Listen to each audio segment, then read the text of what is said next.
Baik, Assalamualaikum, selamat pagi. Kita lanjutkan lagi diskusi ilmu hukum mengenai filsafat hukum. Baik, saya bagikan tampilannya. Jadi kali ini membahas, mendiskusikan mengenai filsafat hukum dengan judul hubungannya dengan digital, gi- digitalisasi peradilan, efisiensi teknologi melawan esensi keadilan. Jadi mengurai ketegangan antara kemajuan teknologi dan prinsip keadilan substantif dalam sistem keadilan Indonesia.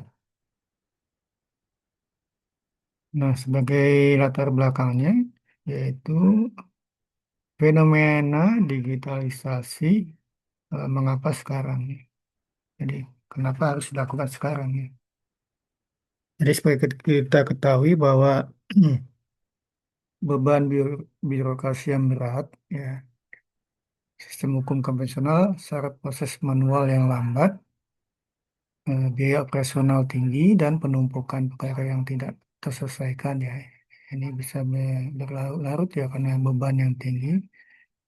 Lalu adanya peraturan MA Perman nomor 1 tahun 2019 ini menjadi titik balik persidangan elektronik resmi diimplementasikan di Indonesia, membuka era baru administrasi peradilan digital ya.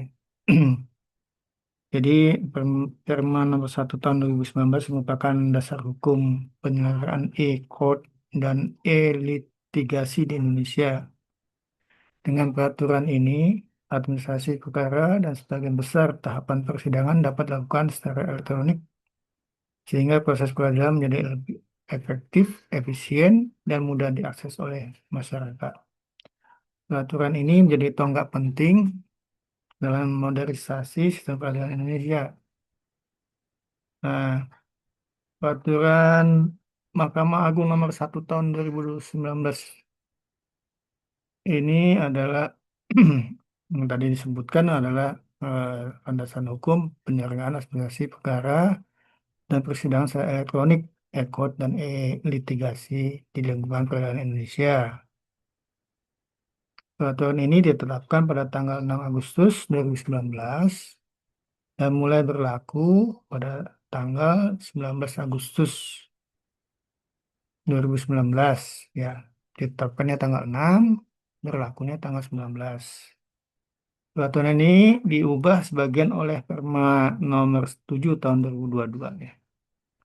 Tujuannya apa? Jadi dalam peraturan MA ini nomor 1 tahun 2019 ini tujuannya adalah mewujudkan proses peradilan yang sederhana, cepat, dan berbiaya rendah, ringan ya. Memanfaatkan teknologi informasi dalam administrasi dan persidangan, meningkatkan transparansi, efisiensi, dan akses masyarakat terhadap layanan peradilan. Jadi ruang lingkupnya mengatur antara lain pendaftaran secara elektronik, e-filing, pembayaran pajak biaya perkara secara elektronik, e-payment, pemanggilan para pihak secara elektronik, e-summons, persidangan secara elektronik, e-litigasi termasuk penyampaian gugatan, jawaban replik publik, pembuktian dokumen, penyampaian kesimpulan, dan penyampaian putusan secara elektronik. Nah, jadi ini bukan akses informasi terbuka ya. Jadi jadi memungkinkan masyarakat untuk mengetahuinya ya. Jadi transparansi, efisiensi, dan akses masyarakat terhadap layanan keadilan. Manfaatnya, jadi Perma ini nomor 1 nomor tahun 2019 ini manfaatnya antara lain menghemat waktu dan biaya per pihak, mengurangi keharusan hadir langsung di pengadilan untuk tahap administrasi tertentu, mempercepat penyelesaian perkara, meningkatkan kepastian administrasi melalui sistem elektronik yang terdokumentasi dengan baik. Nah, ini tadi ya, Perma nomor 1 tahun 2019 sebagai landasannya. Lalu akses informasi terbuka. Jadi sistem digital memungkinkan transparansi dan karena ada kemajuan teknologi dan akses informasi hukum yang lebih luas bagi publik, pengacara dan aparat penegak hukum. Janji efisiensi teknologi ini dengan adanya kemajuan teknologi ini antara lain untuk mempercepat administrasi tadi sudah sebutkan pada eh, tujuan atau manfaat eh, Perma nomor 1 tahun 2019 tadi ya, di mana kecepatan administrasi dalam pengelolaan perkara dan draft putusan hukum dapat diselesaikan dalam hitungan menit, bukan hari lagi. Lalu pengurangan beban manual, dan otomatisasi tugas administrasi pembersihan aparat hukum untuk fokus pada pertimbangan substantif. Akurasi data, jadi analisis sistematis berbasis data mengurangi kesalahan manusia dalam pencatatan dan klasifikasi perkara. Lalu bagaimana dengan dilema keadilan substantif? Substantif. Jadi hal ini bisa mereduksi makna keadilan ya, karena mesin memiliki keterbatasan memahami konteks sosial, budaya, dan moral yang melekat pada setiap kasus hukum. Lalu kecepatan versus kualitas ya. Kesenjangan nyata antara efisiensi prosedural dan kedalaman pertimbangan yuridis yang dibutuhkan. Empati yang tak terkodekan.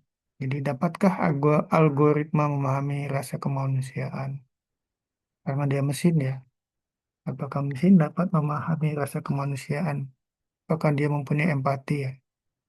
Penderitaan korban dan nuansa moral sebuah keputusan ya. Ya, ini kan bersifat humanis ya. Karena sifat-sifat manusia ya yang tidak bisa diwakilkan oleh mesin ya. Nah, lalu bagaimana ancaman algoritma tadi, mesin tadi ketika hukum jadi angka ya. Nah, ini akan menimbulkan dilema tersendiri ya, di mana kemungkinan bisa terjadi bias data ya. Jadi sistem mereproduksi ketidakadilan historis dari data alat bukti, lalu akuntabilitas kabur ya, sulit menentukan tanggung jawab atas kesalahan keputusan AI, lalu hilangnya interaksi manusia, jadi ruang sidang kehilangan dimensi empati dan pertimbangan moral. Jadi tiga ancaman utama yang tadi, digitalisasi tanpa kendali filosofis berisiko mengubah hukum dari instrumen keadilan menjadi sekadar kalkulasi statistik. Jadi algoritma dapat mengabadikan bias yang sudah ada dalam data historis. Akuntabilitas menjadi abstrak ketika keputusan diambil oleh sistem. Interaksi manusia dalam ruang sidang adalah dimensi moral yang tidak tergantikan. Ini menjadi apa? Ancaman ya ketika hukum menjadi angka. Lalu bagaimana peran filsafat hukum yang menjadi kompas di era digital ini? Jadi jadi landasan normatif ya. Jadi filsafat hukum dalam hal ini menjadi landasan normatif, memastikan teknologi tidak menyimpang dari hak asasi manusia dan nilai-nilai konstitusional yang mendasar. Integrasi kemanusiaan menjamin adopsi teknologi tetap berpihak pada kemanusiaan, martabat, dan keadilan sosial. Kemanfaatan bersama memastikan tujuan utama hukum, keadilan, kesadaran bersama tidak dikorbankan demi efisiensi semata ya. Nah, ini adalah peran filsafat hukum di dalam era digital ini ya, jadi sebagai kompas. Lalu ada model muncul malah model hibrida ya. Jadi merupakan salah satu solusi mungkin di masa depan, di mana AI sebagai asisten, jadi AI mengolah data, pencarian presiden, draft awal ya, jadi tahapan awalnya, lalu hakimnya manusia, jadi tetap pengambil keputusan adalah manusia yang menyangkut moral, konteks, dan empati ya. Lalu yang ketiga, tahapan ketiga ini adalah audit etika ya, pengawasan algoritma, transparansi, dan akuntabilitas. Model Hibria ini menempatkan AI sebagai alat bantu yang memperkuat, bukan menggantikan posisi manusia. Jadi kapasitas pertimbangan hakim manusia, hakim manusia ya, bukan menggantikan kapasitas pertimbangan hakim manusia. Keputusan akhir wajib tetap berada di tangan manusia dengan mekanisme audit ketika sebagai syarat mutlak legitimasi sistem ya. Jadi AI ini bukan menggantikan posisinya hakim ya, tapi sebagai asisten ya. Untuk studi kasusnya bisa dilihat dari analisis keputusan TPPO di UMM Universitas Muhammadiyah Malang ya, di mana 408 kasus TPPO sistem analisis keputusan diimplementasikan di Universitas Muhammadiyah Malang terhadap kasus tindak pidana perdagangan orang. Leti legitimasi terjaga, hasil menunjukkan keabsahan keputusan tetap terjaga ketika AI diposisikan sebagai asisten, bukan menggantikan hakim ya. Konteks budaya krusial, penilaian konteks budaya dan moral oleh manusia terbukti menjadi faktor penentu kualitas dan keadilan putusan ya. Cita hukum dalam digitalisasi, jadi ada tiga ya cita hukum di sini. Dari sisi keadilannya, jadi setiap keputusan harus mencerminkan nilai keadilan substantif, bukan sekadar kepatuhan prosedural. Kepastian hukum, jadi digitalisasi harus memperkuat, bukan mengaburkan kepastian dan konsistensi dalam penerapan hukum.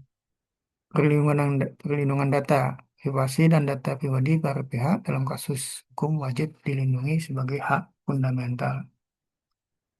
Transformasi sistem hukum bukan sekedar inovasi teknis, ini adalah langkah etis yang menentukan wajah keadilan di masa depan.